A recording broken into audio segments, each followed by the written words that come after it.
So does your bladder leak when you laugh, cough, sneeze, run, or exercise? And maybe you've tried doing kegels, you might have even seen a women's health physical therapist, or you've talked to your doctor about what's going on, and yet your bladder's still leaking.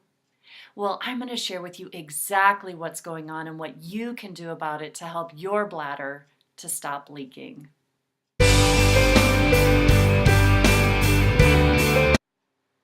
Hi, my name is Lynn Schulte. I'm a women's health physical therapist. I own my own practice in Boulder, Colorado called Intuitive Hands Physical Therapy.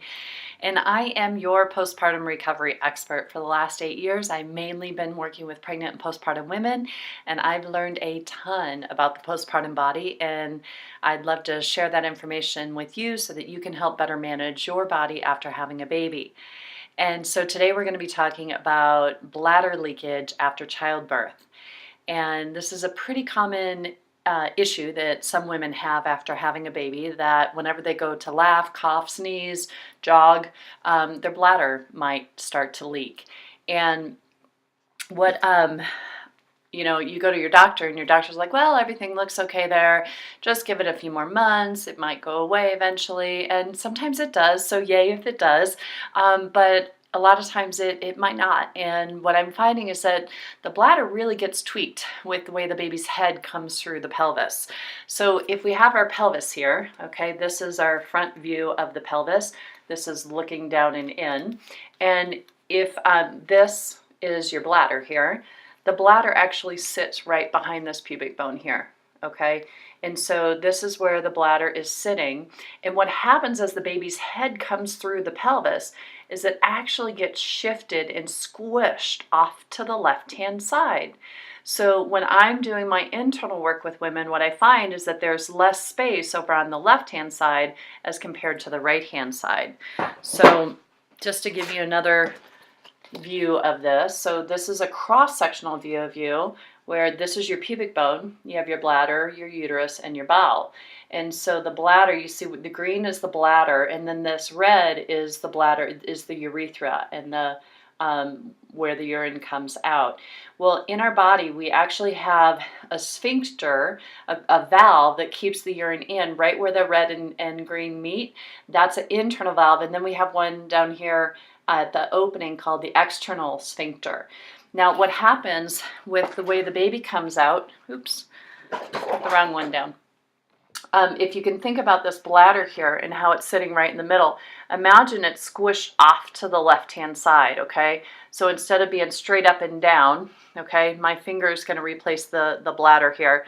Now, all of a sudden, it gets squished off to the side. And can you see what's going to happen to this internal sphincter right here? Okay, it gets compromised. So again, if my fist is the bladder and this is the urethra, and here, right here is where the internal sphincter is, as the babies come through, the bladder gets smushed off, and then it kinks this internal sphincter. And so the sphincter then can't close fully.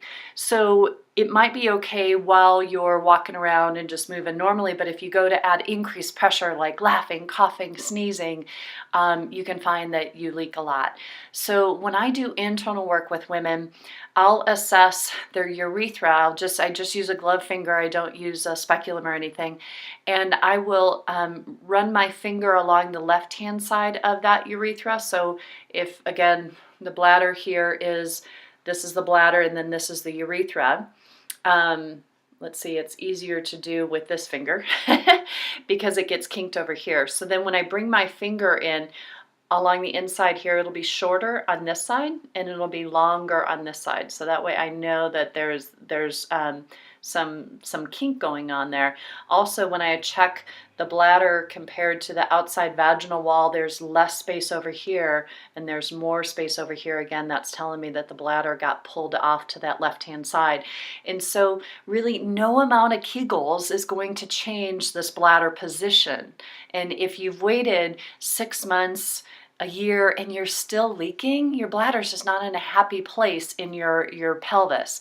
And so you need to get some internal work, internal visceral work done to help get the bladder back to its normal position and straightened out and get this sphincter released so that it can open and close fully again.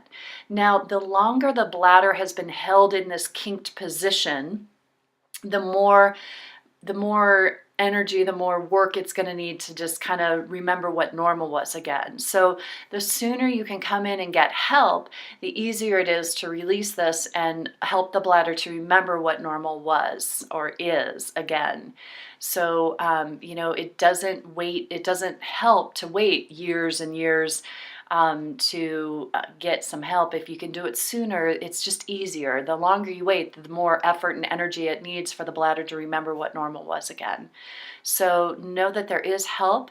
You just need to find someone who can do internal work with releasing your bladder and helping your bladder come back to its normal position.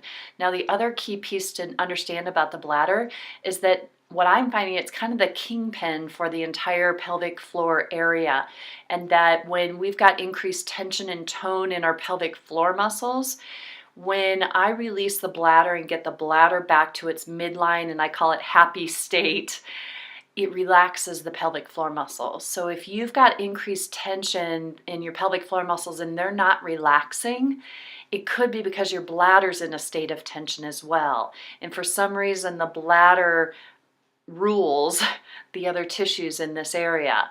And when you get the bladder back to its normal position and relaxed in there, the pelvic floor muscles automatically relax without even having to work with them. It still helps to do a little bit of soft tissue release with them, but getting the bladder back into its normal position is super, super helpful for getting greater function and activation of those pelvic floor muscles and getting them to release as well.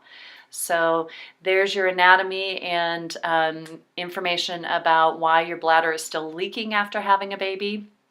And I hope that you find that helpful. And again, haven't figured out how to help you be able to do that for yourself, because a lot of times the bladder can be it can be traumatized from the birth, and there's different qualities to the bladder tissue that I find in women. Sometimes it'll feel kind of swollen or puffy, and once we release it, it just gets back to its normal kind of normal tissue feeling in there. So I wish you could do that yourself, but I really encourage you to find someone who can do internal work with your pelvic organs and your bladder specifically to help it find its normal midline position so that it can stop leaking for you. All right, I hope that helps everybody. Take care. Bye-bye.